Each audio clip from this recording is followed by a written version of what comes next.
আপনি বুঝতে পারছেন না, কোরআন মাজিদে শত জায়গাতে এসেছে সব খারাপকে আপনাকে ভালো করে দেখায়। যত খারাপ তত আপনার কাছে প্রিয়। ল্যাংটা ছবি আপনার কাছে ভালো লাগে কেন? জেনা ভালো লাগে কেন? দোকানে বসে আড্ডা পিটতে ভালো লাগে কেন? হই হুল্লাড় করে চিল্লাচিল্লি করতে ভালো লাগে কেন? মানুষের বদনাম করতে ভালো লাগে কেন? মানুষকে জেল হাজতে দিতে ভালো লাগে কেন? মিথ্যা কসম সাক্ষী দিতে আপনাকে ভালো লাগে কেন? সব ছুঁচামি, নোংরামি, শয়তানি, জঘন্য কাজ আপনাকে ভালো লাগে কেন? সব শয়তান আপনার মাথায় সারাদিন পাকায়, সেজন্য ভালো লাগে। তো বলেছে আমি ওকে জাহান্নামে নিয়ে যাব, কেমনে জান্নাতে যাই তা আমি দেখে ছেড়ে দেবো। এটা আল্লাহর সামনে তার কসম।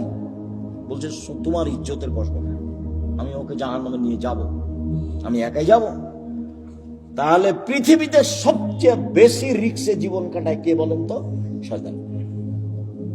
ওর চেয়ে রিক্সে, খুব বেকায়দায়, খুব বিপদগ্রস্ত অবস্থায় আর কেউ নেই শয়তান ছাড়া। আর তার কাজ আবার কমে গেছে। কেন? ইহুদিদের কাছে তার কোনো কাজ নেই। আমাদের চাঁপাইনবাবগঞ্জে বলে শয়তান হলো 14 ইলিমের পড়া, মানে বিদ্যা আছে সব। ইহুদি তো জাহান্নামে যাবেই, তো ওখানে গিয়ে কি করবে? খ্রিস্টান তো জাহান্নামে যাবেই, তো ওখানে গিয়ে কি করবে? হিন্দুরা তো জাহান্নামে যাবেই, তো ওখানে গিয়ে কি করবে?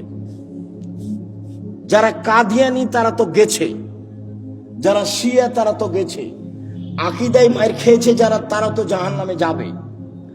তো তাহলে শয়তানের কাজ সব জায়গাতে ঘুরে এসে যারা কোরআন হাদিস পড়ে, মানতে চায়, সালাত আদায় করতে চায়, এখানে আছে। যারা দিন ধর্মের যত কাছাকাছি, শয়তান সেখানে তত শক্ত। এখন আল্লাহ যদি বলতেন এই শয়তান কিছু করতে পারবি না, যা কিছু করতে পারবি না, তাহলে খুব ভালো হতো। তো এখন আল্লাহ বলছেন যে আচ্ছা ঠিক আছে, ওয়া ইজ্জতি ওয়া জালালি ওয়া ইরতিফায়ে মাকানি, আমার সম্মানের কসম। আল্লাহ বলছেন আমার সম্মানের কসম, আমার মর্যাদার কসম, আমার ইজ্জতের কসম, আদমের ছেলে মেয়ে যতবার ক্ষমা চাইবে ততবার ক্ষমা করবে। এইটা বললেন, তার মানে ক্ষমা চাওয়ার একটা পালা থেকেই গেল। আমাকে আপনাকে বাঁচতে হলে দিন রাত ক্ষমা চেয়েই বাঁচতে হবে। মানে আস্তাগফিরুল্লাহ ওয়া আতুবু ইলাইহি তাসবিহ করে নিতে হবে। তাসবিহ, শ্বাস চলে যেমন অজান্তে, মুখে থুথু আসলে ফেলে দেন যেমন অজান্তে, সময় আসলে খাওয়া রেডি হয় যেমন স্বাভাবিক ভাবে, তেমনি জীবনে স্বাভাবিক ভাবে আসতে হবে আস্তাগফিরুল্লাহ ওয়া আতুবু ইলাইহি।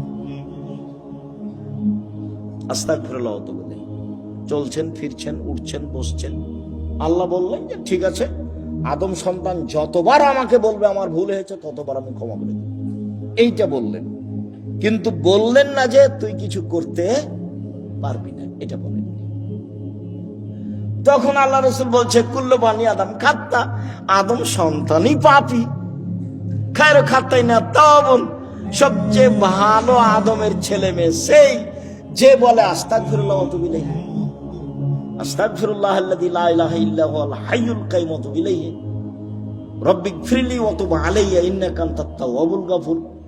আল্লাহুম্মা আনতা রাব্বি লা ইলাহা ইল্লা আনতা খালাকতানি ওয়া আনা আবদুকা ওয়া আনা আলা আহদিকা ওয়া আদিকা মাসতাতাতু আউযু বিকা মিন শাররি মা সানাতু আবুউ লাকা বিনি'মাতিকা আলাইয়া ওয়া আবুউ বিযামবি ফাগফিরলি ফাইন্নাহু লা ইয়াগফিরু যুনুবা ইল্লা আনতা। এই ছেলে, আমাকে কাজ দেখাচ্ছ, ধৈর্যের পরিচয় দাও।